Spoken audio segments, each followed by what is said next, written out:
నమస్తే. తెలంగాణ రాష్ట్రంలో గ్రూప్ 1కి ప్రిపేర్ అవుతున్న అభ్యర్థులందరికీ స్వాగతం. గ్రూప్ 1 మెయిన్స్ పేపర్ 5లో మరొక ముఖ్యమైన టాపిక్ ప్రాఫిట్ అండ్ లాస్, లాభము నష్టం. లాభము నష్టం గురించి మనం తెలుసుకుందాం ఈరోజు. లాభము నష్టం గురించి ప్రిలిమినరీ క్లాసెస్లో ఆల్రెడీ మనం డిస్కస్ చేసుకోవడం జరిగింది. దెన్ మెయిన్స్ ఎగ్జామినేషన్లో ఈ టాపిక్ నుండి ప్రశ్నలు ఏ విధంగా వస్తాయి. ముందుగా లాభము అంటే ఏమిటి, నష్టము అంటే ఏంటి, దాని మీద మీకు కనీస అవగాహన ఉండాలి.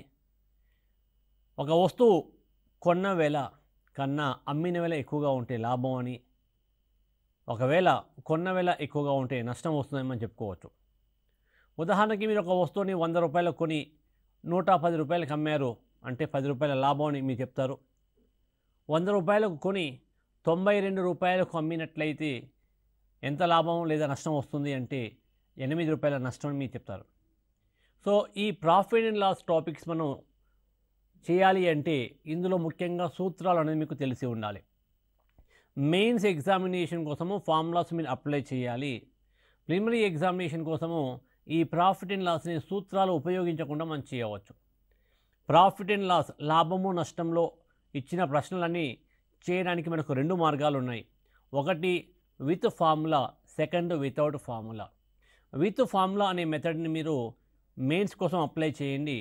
వితౌట్ ఫార్ములా అనే మెథడ్ని ప్రిలిమినరీ ఎగ్జామినేషన్ కోసం కానీ, గ్రూప్ 2 కానీ, డిఏఓ కానీ ఇతర పరీక్షలకు అప్లై చేయండి. అంటే ఎక్కడైతే మల్టిపుల్ చాయిస్ క్వశ్చన్స్ ఉంటాయో అక్కడ వితౌట్ ఫార్ములా మెథడ్ అప్లై చేయండి.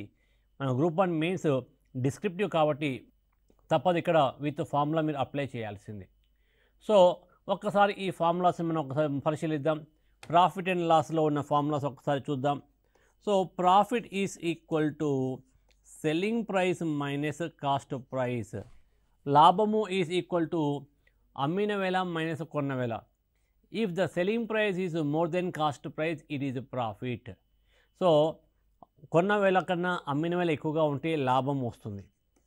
Then second one is the loss. What is the loss? If the cost price is more than selling price, that is a loss. ఇవి 2 formulas మీ అందరికీ already తెలుసు. So ఇక్కడ next మరొక 2 formulas చూద్దాం. లాభ శాతము కానీ నష్ట శాతం కానీ ఎలా కనుక్కోవాలి. లాభము నష్టం దాని గురించి మనం చూసాము. లాభ శాతము లేదా నష్ట శాతము ఎలా కనుక్కోవాలి జాగ్రత్తగా గుర్తుంచుకోండి. లాభ శాతము కానీ నష్ట శాతం కానీ ఎల్లప్పుడూ కొన్న వేళ మీద మాత్రమే ఆధారపడి ఉంటుంది. So either profit percentage or loss percentage is depend on cost price only. So ముందుగా ఇప్పుడు ప్రాఫిట్ పర్సంటేజ్ చూద్దాం. Profit percentage is equal to profit by cost price into 100. లాభము బై కొన్న వేళ ఇంటూ 100. లాభము బై కొన్న వేళ ఇంటూ 100. అదేవిధంగా లాస్ పర్సంటేజ్ కనుక్కోవాలి అంటే loss by cost price into 100. So లాభ శాతము అంటే లాభము బై కొన్న వేళ ఇంటూ 100. నష్ట శాతము అంటే నష్టము బై కొన్న వేళ ఇంటూ 100. సో ఈ 4 సూత్రాలు మీకు ఆల్రెడీ తెలుసు. మరొక 4 సూత్రాలు మీరు నేర్చుకోవాలి. మరొక 4 సూత్రాలు ఇక్కడ మీకు 5th ఫార్ములా ఒకటి తెలిస్తే మిగిలిన 3 ఫార్ములాస్ చాలా ఈజీగా గుర్తుంచుకోవచ్చు. ఏంటి 5th ఫార్ములా ఏంటి అంటే, ఒకవేళ మీకు కాస్ట్ ప్రైస్, ఒకవేళ మీకు ఫర్ ఎగ్జాంపుల్ 5th ఫార్ములా చూడండి, కాస్ట్ ప్రైస్ ఇచ్చారు, ప్రాఫిట్ పర్సంటేజ్ ఇచ్చారు, ఇచ్చిన తర్వాత సెల్లింగ్ ప్రైస్ ఎంత అని అడిగారనుకోండి. సెల్లింగ్ ప్రైస్ ఎంత అని అడిగినప్పుడు selling price is equal to cost price into 100 plus profit percentage, 100 plus profit percentage by 100. So ఈ ఒక్క ఫార్ములా మీకు గుర్తుంటే నెక్స్ట్ 3 ఫార్ములాస్ చాలా ఈజీగా ఉంటాయి, చాలా ఈజీగా గుర్తుంచుకోవచ్చు. ఎలానో చూడండి. ఒకవేళ కాస్ట్ ప్రైస్ లాస్ పర్సంటేజ్ ఇచ్చారు, సెల్లింగ్ ప్రైస్ ఎంత అని అడిగారనుకోండి, సేమ్ పైన చెప్పిన ఫార్ములాని రాయండి. Selling price is equal to cost price into ఏంటి 5th వన్కి 6th వన్కి తేడా ఏంటి? 5వ ఫార్ములాలో లాభ శాతం ఇచ్చారు, 6వ ఫార్ములాలో నష్ట శాతం ఇచ్చారు. లాభ శాతం ఇస్తే ఇక్కడ మనం ప్లస్ ప్రాఫిట్ పర్సంటేజ్ రాసాము, నష్ట శాతం ఇస్తే మైనస్ లాస్ పర్సంటేజ్ రాయాల్సి ఉంటుంది. సో ఈ 5th ఫార్ములా గుర్తుంటే 6th చాలా ఈజీ. అక్కడ ప్రాఫిట్ పర్సంటేజ్ కాబట్టి ప్లస్ రాసాము, లాస్ ఇస్తే మాత్రం మైనస్ రాయండి, minus loss percentage by 100. Then next one 7వ ఫార్ములా ఏంటి, ఇక్కడ మీకు మరొక 4 ఫార్ములాస్ ఉంటాయని చెప్పాను. సో 5వ ఫార్ములా తెలిస్తే 7వ ఫార్ములా చాలా ఈజీగా మీరు రాయవచ్చు. 7th వన్ ఏంటి, మీకు సెల్లింగ్ ప్రైస్ ఇచ్చారు, ప్రాఫిట్ పర్సంటేజ్ ఇచ్చారు, కాస్ట్ ప్రైస్ ఎంత అని అడిగారు అనుకోండి. Cost price is equal to selling price into, ఈ 5th ఫార్ములా ఏంటి, selling price is equal to cost price into 100 plus profit percentage by 100 ఉంది. సో మనకు ఇప్పుడు కాస్ట్ ప్రైస్ కావాలి కాబట్టి ఈ ఫ్రాక్షన్ని, ఈ భిన్నాన్ని కుడి నుండి ఎడమకు పంపించండి. అప్పుడు లవహారాలు మనం తారుమారు చేయాల్సి ఉంటుంది. సో ఈ 100 ప్లస్ ప్రాఫిట్ పర్సంటేజ్ అనేది ఏమవుతుంది, 100 బై 100 ప్లస్ ప్రాఫిట్ పర్సంటేజ్ అవుతుంది, 100 ప్లస్ ప్రాఫిట్ పర్సంటేజ్ అవుతుంది. అండ్ చివరిగా 8th ఫార్ములా ఏంటో చూద్దాం. సెల్లింగ్ ప్రైస్ ఇచ్చారు, అదేవిధంగా లాస్ పర్సంటేజ్ ఇచ్చారు, కాస్ట్ ప్రైస్ ఎంత అని అడిగారు అనుకోండి. So cost price is equal to selling price into 100 by, ఇక్కడ ప్రాఫిట్ పర్సంటేజ్ ఇస్తే ప్లస్ రాసాం, లాస్ ఇస్తే మనం మైనస్ రాయాలి. So 100 by 100 minus loss percentage. సో మనకు గ్రూప్ 1 మెయిన్స్లో ఎక్కువగా ఉపయోగపడే ఫార్ములాస్ ఏంటి అంటే ముందు చెప్పుకున్న ఈ 4 ఫార్ములాసు, దాని తర్వాత చెప్పుకున్న ఈ 4 ఫార్ములాసు, 4 + 4 8 ఫార్ములాస్ అనేవి group 1 preliminary exam, group 1 mains ఎగ్జామినేషన్లో ఉపయోగపడతాయి. అండ్ ప్రిలిమినరీ ఎగ్జామినేషన్ కానీ అదేవిధంగా ఇతర మల్టిపుల్ చాయిస్ క్వశ్చన్లో ఉపయోగపడే మరొక ఫార్ములా ఉంది. అది ఏంటి అంటే 2% changes, if 2% changes are there then net percentage change is equal to a plus b plus ab by 100. ఇది ఒక 9వ ఫార్ములా.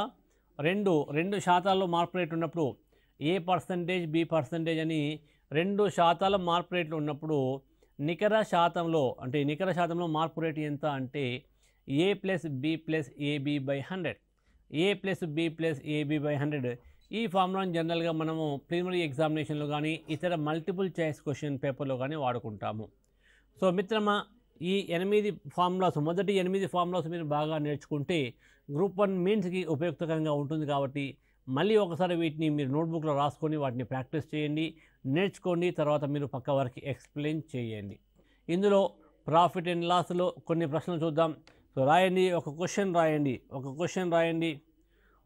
ఒక వ్యాపారి ఒక వస్తువుని 2250 రూపాయలకు అమ్మడం వలన 10% నష్టం వచ్చింది. ఒక వ్యాపారి ఒక వస్తువుని 2250 రూపాయలకు అమ్మడం వలన 10% నష్టం వచ్చింది. ఒకవేళ ఆ వస్తువుని 3250 రూపాయలకు అమ్మితే ఎంత శాతము లాభము లేదా నష్టము వస్తుంది.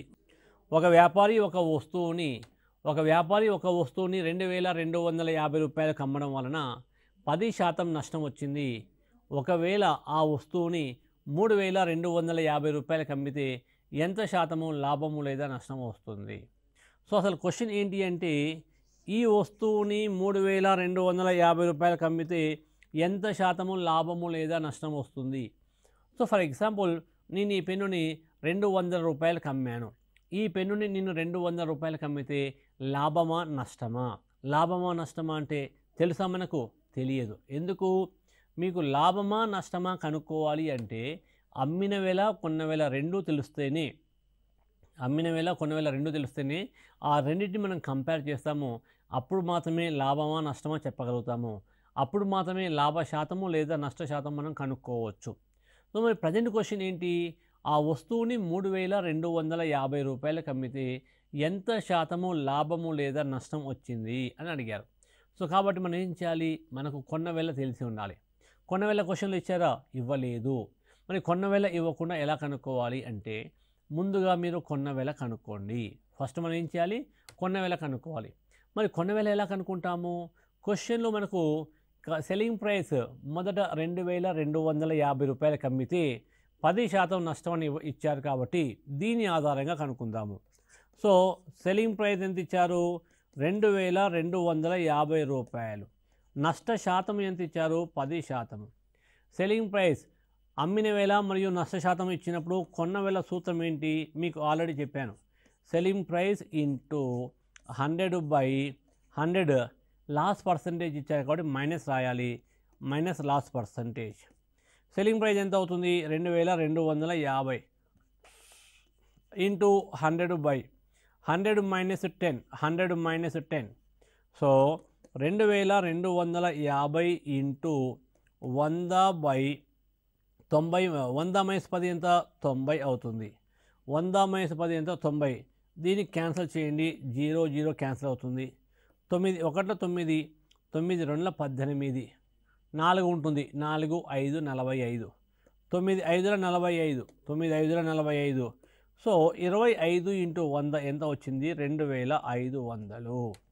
సో ఇప్పుడు మనకు కాస్ట్ ప్రైస్ మనకు వచ్చింది విలువ ఏంటి? కాస్ట్ ప్రైస్ 2550 2500 అని వచ్చింది. మరి క్వశ్చన్ ఏంటి? ఆ వస్తువుని 3250 రూపాయలకు అమ్మితే న్యూ సెల్లింగ్ ప్రైస్ ఎంత?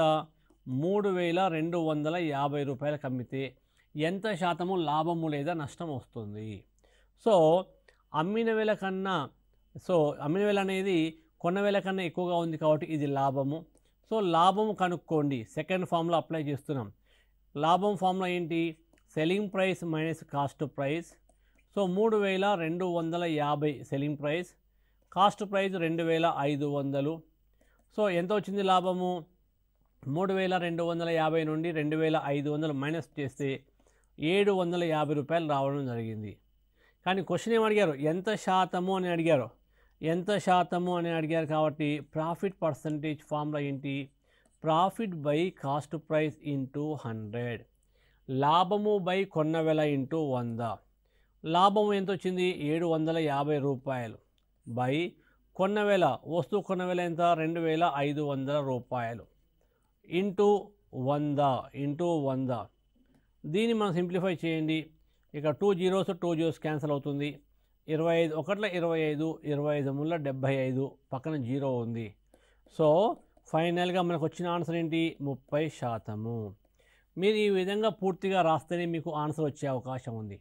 ఈ ప్రశ్నకి మనం సమాధానం కనుక్కోవాలి అంటే ఇక్కడ మనము 3 సూత్రాలు ఉపయోగించాము, 3 క్యాలిక్యులేషన్స్ కూడా చేయడం జరిగింది. సో ఇక్కడ ఉన్న ఫార్ములాస్ ఏంటి? ఫస్ట్ వన్ కాస్ట్ ప్రైస్ కనుక్కున్నాం ఒక ఫార్ములా ఉపయోగించి, selling price into 100/100 minus loss percentage. Second formula apply చేసాము, profit is equal to selling price minus cost price అని. మరొక ఫార్ములా ఉపయోగించాము, profit percentage is equal to profit by cost price into 100. ఇక్కడ 3 సూత్రాలు 3 calculation చేశాము. Group 1 mains ఎగ్జామినేషన్లో తప్పదు, మీరు ఈ విధంగా చేయాల్సిందే. ఓకే, ఇదే ప్రశ్న మనకు గ్రూప్ 1 ప్రిలిమినరీ ఎగ్జామినేషన్ వచ్చినట్లయితే మనం ఏ విధంగా చేయాలి? ఇదే ప్రశ్న గ్రూప్ 1 ప్రిలిమినరీ ఎగ్జామినేషన్ వస్తే ఎలా చేయాలి? సో ప్రిలిమినరీ ఎగ్జామినేషన్లో అన్నప్పుడు ఇది 1 మార్క్ క్వశ్చన్, టైం అనేది అంతగా టైం మనకు ఉండదు, తక్కువ టైంలో చేయాలి. దీన్ని ఏ విధంగా చేయాలి అంటే మళ్ళీ చూడండి, సెల్లింగ్ ప్రైస్ అదే క్వశ్చన్ మళ్ళీ రాస్తున్నాను. ఒక వస్తువుని ఒక వ్యాపారి 2250 రూపాయలకు అమ్మితే 10% నష్టం వచ్చింది. ఒకవేళ ఇక ఏంటంటే న్యూ సెల్లింగ్ ప్రైస్ అనుకోండి. ఒకవేళ ఆ వస్తువుని 3250 రూపాయలకు అమ్మితే ఎంత శాతము లాభము లేదా నష్టం వస్తుంది? ఇది ప్రశ్న. దీన్ని మనం డైరెక్ట్గా ఎలా చేయాలి అంటే వారు సెల్లింగ్ ప్రైస్ ఇచ్చినా కాస్ట్ ప్రైస్ ఇచ్చినా మనం ఏం చేయాలి? కాస్ట్ ప్రైజ్ని 100% అనుకోవాలి. కాస్ట్ ప్రైజ్ని 100% అనుకోవాలి. మొదటిసారి వస్తువు అమ్మినప్పుడు అతనికి 10% నష్టం వచ్చింది కాబట్టి 90%కి అమ్మాడు అని అర్థం చేసుకోవచ్చు. 10% నష్టం వచ్చిందంటే ఏ రేటుకి అమ్మాడు? 90%. అంటే ఈ 2250 అనేది 90%కి ఈక్వల్ అవుతుంది. 2250 అనేది 90%కి ఈక్వల్ అవుతుంది. మరి ఈ 3250 అనేది ఎంతకు ఈక్వల్ అవుతుంది? ఇది క్వశ్చన్. అంటే ప్రిలిమినరీ ఎగ్జామినేషన్లో మీరు ఎలాంటి ఫార్ములా అప్లై చేయకుండా డైరెక్ట్గా చేసేయండి. సో ఈ లాజిక్ ద్వారా మనం ఆన్సర్ ఫైండ్ అవుట్ చేయొచ్చు. సో 2250కి 90% అయితే 3250 ఎంత అవుతుంది? ఇలా వచ్చినప్పుడు ఏ విధంగా చేయాలి? మీకు చాలా సందర్భాల్లో చెప్పాను. Down value by up value into right side value అని. So 3250 into 90. దీన్ని మనం ఏ విధంగా క్యాన్సిల్ చేయాలి? ఇక 0 క్యాన్సిల్ అవుతుంది చూడండి. దెన్ ఇక్కడ మీకు చిన్న ఇన్ఫర్మేషను, ఏదైనా ఒక సంఖ్య చివరి 2 స్థానాల్లో 2 సున్నాలు ఉన్నా 25 కానీ 50 కానీ 75 కానీ, ఏదైనా ఒక సంఖ్య చివరి 2 స్థానాల్లో 2 సున్నాలు కానీ 25 కానీ 50 కానీ 75 కానీ ఉంటే అది ఖచ్చితంగా దేని చేత? 25 చేత భాగించబడుతుంది. ఇక్కడ 325 225 ఇవి రెండు కూడా 25 చేత భాగించబడతాయి. ఎందుకు? చివరి 2 స్థానాల్లో 25 ఉంది కాబట్టి డైరెక్ట్ 25 చేత క్యాన్సిల్ చేయండి. మీరు అనవచ్చు, సార్ నాకు 25 టేబుల్ రాదు కదా, ఎలా క్యాన్సిల్ చేయాలి అని. మీ అందరికీ 25 టేబుల్ వచ్చు, కానీ ఆ విషయం మీకు తెలియదు. ఎలానో చూడండి. 100లో ఎన్ని 25s ఉంటాయి? 4 ఉంటాయి. ఇక్కడ 225 ఉంది హారంలో. 200లో ఎన్ని ఉంటాయి? 100లో 4, 200 మరొక 4 ఉంటాయి, 8. 200 పక్కన మరొక సింగిల్ 25 ఉంది, అంటే 25 9s 225 అవుతుంది. 325 ఎన్నిసార్లు పోతుంది? 100లో 4 ఉంటాయి, 200లో 8, 300లో 12 ఉంటాయి, ప్లస్ ఎక్స్ట్రా 1 more 25 ఉంది. సో 12 + 1 ఎంత? 13. So 25 13s 325, 9 1s 9 10s. So 13 × 10 ఎంత? 130%. సో ఈ 3250 అనేది 130% వచ్చింది. కొన్న వేలని ఎప్పుడైనా మనం 100% అనుకుంటాం కాబట్టి, ఇది కొన్న వేల కన్నా 30% ఎక్కువగా ఉంది కాబట్టి లాభశాతము అని మనం చెప్పవచ్చు. ఓకే. ఒక పండ్ల వ్యాపారి 100 డజన్ల అరటి పండ్లను 3000 రూపాయలకు కొన్నాడు. ఒక పండ్ల వ్యాపారి 100 డజన్ల అరటి పండ్లను 3000 రూపాయలకు కొన్నాడు. అందులో 20% పండ్లు చెడిపోయాయి. మంచిగా ఉన్న పండ్లను డజన్కి 40 రూపాయల చొప్పున, చెడిపోయిన పండ్లను డజన్కి 5 రూపాయల చొప్పున అమ్మాడు. అయితే అతనికి ఎంత శాతం లాభం వస్తుంది? మళ్ళీ వినండి. ఒక పండ్ల వ్యాపారి 100 డజన్ల అరటి పండ్లను 3000 రూపాయలకు కొన్నాడు. అందులో 20% పండ్లు చెడిపోయాయి. మంచిగా ఉన్న అరటి పండ్లని డజన్కి 40 రూపాయల చొప్పున, చెడిపోయిన అరటి పండ్లని డజన్కి 5 రూపాయల చొప్పున అమ్మాడు. అయితే అతనికి ఎంత శాతం లాభం వస్తుంది? ఏ విధంగా చేయాలి దీన్ని? ఏ విధంగా చేయాలి అంటే, ఒక్కసారి జాగ్రత్తగా చూడండి. 100 డజన్ల అరటి పండ్లు కొన్నాడు. వాటి యొక్క కొన్న వేల 3000 రూపాయలు. ఒక్క డజన్కి కొన్న వేల ఎంత కనుక్కోకండి. ఎందుకు కనుక్కోకూడదు అంటే, అమ్మిన వేల ఈక్వల్గా లేదు.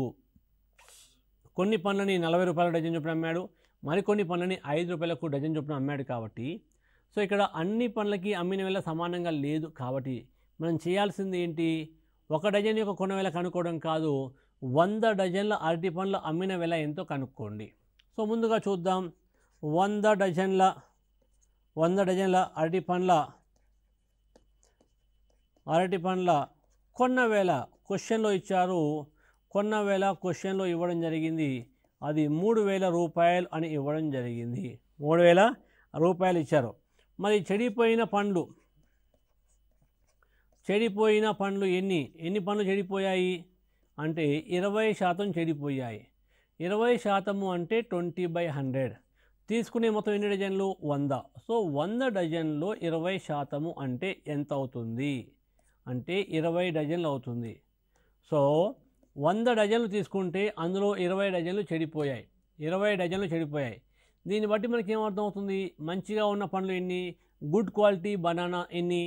సో మంచిగా ఉన్న పండ్లు ఎన్ని?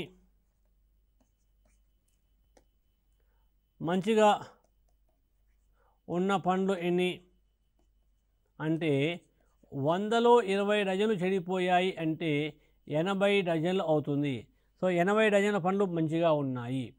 సో ఇప్పుడు 100 డజన్ల అరటి పండ్ల 100 డజన్ల అరటిపండ్ల అమ్మిన వెల ఎంత? అమ్మిన వెల ఎంత కనుక్కోండి. ఈ 100 డజన్లో గుడ్ క్వాలిటీ 80 డజన్, 80 డజన్లు ఉన్నాయి. 80 డజన్లని డజన్కి 40 రూపాయల చొప్పున అమ్మాడు. చెడిపోయిన 20 డజన్ల పండ్లని వాటిని కూడా పడేయలేదు, డజన్కి 5 రూపాయల చొప్పున అమ్మాడు. సో ఇప్పుడు 100 డజన్లు అమ్మడం వలన అతనికి ఎంత వచ్చింది? 80 × 40 3200, 20 × 500, సో 3300 రూపాయలు. అంటే అతను 100 డజన్లని 3000 రూపాయలకు కొన్నాడు, 100 డజన్ల అరటిపండ్లని 3300 రూపాయలకు అమ్మాడు.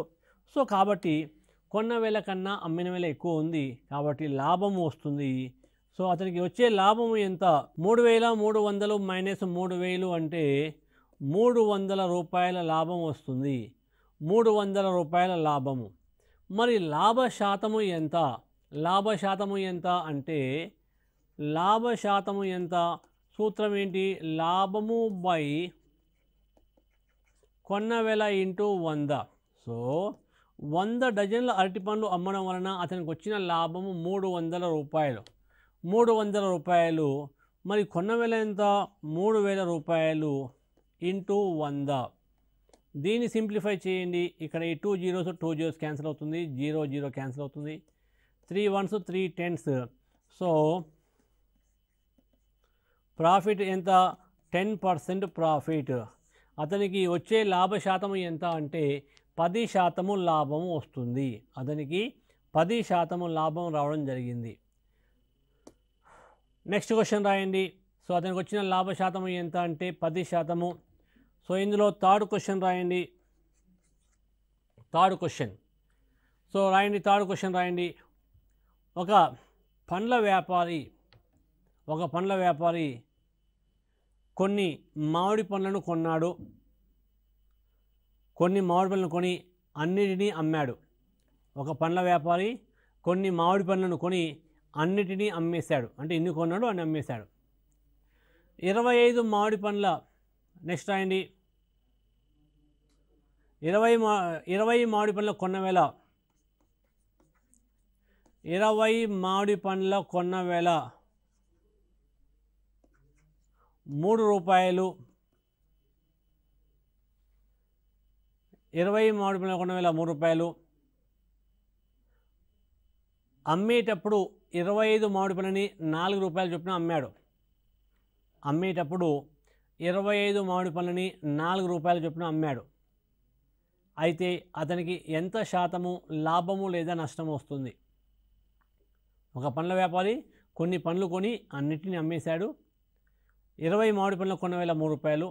అమ్మేటప్పుడు 25 మామిడి పండ్లని 4 రూపాయల చొప్పున అమ్మితే ఎంత శాతము లాభము లేదా నష్టం వస్తుంది? So cost price of 20 mangoes 3 rupee.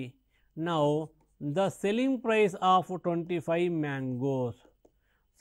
Selling price of 25 mangoes is 4 rupee. ఇది మనకు క్వశ్చన్లో ఇచ్చారు. లాభమా నష్టమా కనుక్కోవాలి అంటే ఎలా కనుక్కుంటాము? వస్తువుల సంఖ్య సమానంగా ఉంటే అప్పుడు మనం చెప్పవచ్చు. ఓకే, ఒక పెన్ను యొక్క కొన్న వేల 20 రూపాయలు, అమ్మిన వేల 25 అయితే లాభమా నష్టమా మీరందరూ చెప్పగలుగుతారు. లేదా 10 పెన్నుల కొన్న వేల 100 రూపాయలు, 10 పెన్నులు అమ్మిన వేల 120 రూపాయలు, లాభమా నష్టమా మీరందరూ చెప్పగలుగుతారు. కానీ ప్రజెంట్ కేసు ఏంటి? వస్తువుల సంఖ్య సమానంగా లేదు, రేటు కూడా సమానంగా లేదు కాబట్టి లాభమా నష్టమా చెప్పడం కొంచెం ఇబ్బంది అవుతుంది. అయినా కూడా మనం చేయవచ్చు. ఎలానో చూడండి. ముందుగా మీరు ఇలాంటి ప్రశ్నలు ఇచ్చినప్పుడు వస్తువుల సంఖ్యని సమానంగా చేసుకోవాలి. వస్తువుల సంఖ్య సమానంగా చేయాలంటే క్వశ్చన్ ఏం కనబడుతుంది మనకు? 20 వస్తువుల కొన్న వేల 3 రూపాయలని ఇచ్చారు. 20 వస్తువుల కొన్న వేల 3 రూపాయలు. మరి ఒక వస్తువు, ఒక మామిడి పండు కొన్న వేల ఎంత అవుతుంది? 3/20 రూపాయలు అవుతుంది. ఒక మామిడి పండు అమ్మిన వేల ఎంత అవుతుంది? 4/25 అవుతుంది. మళ్ళీ 3/20, 4/25 కంపేర్ చేయాలి అంటే మీకు కొంచెం టైం పడుతుంది, కొంచెం ఇబ్బంది అవుతుంది. కాబట్టి ఇలాంటి ప్రశ్న ఇచ్చినప్పుడు ఒక వస్తువు కొన్న వేల, ఒక వస్తువు అమ్మిన వేల కనుక్కోకండి. ఇక్కడ కొన్న వస్తువులు ఎన్ని, అమ్మిన వస్తువులు ఎన్ని, సమానంగా కొన్నాడు, ఎన్ని కొన్నాడు అన్ని అమ్మాడు. కానీ కొనేటప్పుడు ఒక రేటు, అమ్మేటప్పుడు మరొక రేటు ఉంది. కొనేటప్పుడు 20 మామిడి పళ్ళని 3 రూపాయల చొప్పున కొన్నాడు, అమ్మేటప్పుడు 25 మామిడి పళ్ళని 4 రూపాయల చొప్పున అమ్మాడు. కాబట్టి ఈ 20, 25 కాసాగు చూడండి. 20, 25 కాసాగు ఎంత అవుతుంది? 100 అవుతుంది. సో కాబట్టి ఇప్పుడు మీరు ఈ 100 మామిడి పండ్ల కొన్న వేళ 100 మామిడి పండ్ల అమ్మిన వేళ కనుక్కుంటే మీకు వాటి యొక్క కొన్న వేళ అమ్మిన వేళ ఎప్పుడు కూడా సహజ సంఖ్యలో వస్తుంది. దాన్ని కంపేర్ చేసి మీరు ఆన్సర్ ఫైండ్ అవుట్ చేయవచ్చు. చూద్దాం ఇప్పుడు. Cost price of 100 mangoes. 100 మామిడి పండ్ల కొన్న వేళ ఎంత? 100 మామిడి పండ్ల కొన్న వేళ ఎంత? సో 100 మామిడి పండ్ల కొన్న వేళ ఎంత అన్నప్పుడు 20 మామిడి పండ్లని 3 రూపాయల చొప్పున కొన్నాడు. మరి ఈ 100లో అలాంటి 25 ఎన్ని ఉంటాయి? 5 20లు ఉంటాయి. 5 20లు అయితే ఒక 100 అవుతుంది. సో 20 మామిడి పండ్లకి 3 రూపాయలు కాబట్టి 100 మామిడి పండ్లకి ఎంత అవుతుంది అంటే 5 ముళ్ళ 15 రూపాయలు అవుతుంది. అదేవిధంగా సెల్లింగ్ ప్రైస్ ఆఫ్ 100 మ్యాంగోస్. 100 మామిడి పండ్ల అమ్మిన వేళ ఎంత? 25 మామిడి పండ్లని 4 రూపాయల చొప్పున అమ్మాడు. ఇలాంటి 25 ఎన్ని అయితే 100 అవుతుంది? 4 అవుతే 100 అవుతుంది. ప్రతి 25కి 4 రూపాయలు కాబట్టి 4 × 4 16 రూపాయలు. 4 × 4 16 రూపాయలు అంటే 100 మామిడి పండ్ల కొన్న వేళ 15 రూపాయలు, 100 మామిడి పండ్ల అమ్మిన వేళ 16 రూపాయలు. సో ఇక్కడ వస్తువుల సంఖ్య సమానంగా ఉంది కాబట్టి మనకి ఇప్పుడు ప్రాఫిట్ ఆ లాసా వీటిని కంపేర్ చేస్తే మనం ఆన్సర్ ఫైండ్ అవుట్ చేయవచ్చు. కొన్న వేళ కన్నా అమ్మిన వేళ ఎక్కువగా ఉంది కాబట్టి ఇది లాభము అవుతుంది. లాభము ఎంత? 16 నుండి 15 మైనస్ చేయండి, 1 రూపీ. సో 100 మామిడి పండ్లు అమ్మడం వలన వారికి వచ్చిన లాభం ఎంత అంటే 1 రూపీ అవుతుంది. మరి లాభ శాతము ఎంత? లాభ శాతం సూత్రం ఏంటి? లాభము బై కొన్న వేళ ఇంటూ 100. ఇక్కడ లాభం 1 రూపాయ. 100 మామిడి పండ్లు ఏ రేటు కొన్నాడు? 15 రూపాయలకు కొన్నాడు ఇంటూ 100. సో దీన్ని సింప్లిఫై చేయండి. సింప్లిఫై చేస్తే 5 ముళ్ళ 15, 5 20ల 100. సో లాభ శాతము ఎంత అంటే 20/3%. సో దీన్ని సింప్లిఫై చేయండి. 20/3 అంటే అర్థం ఏంటిది? 20ని 3 చేత భాగించాలి. సో 6 3 6ల 18, 3 6ల 18 ఇంకెంత ఉంటుంది? 2 ఉంటుంది.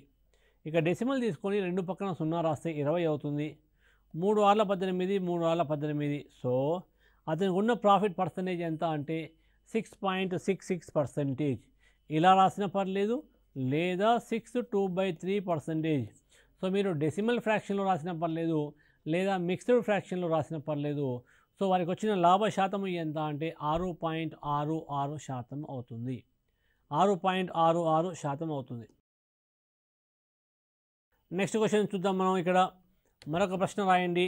4th question on profit and loss. 4th question on profit and loss. 4వ ప్రశ్న. సో ఒక వ్యాపారి కొన్న ధరకే వస్తువులు అమ్ముతున్నాడు.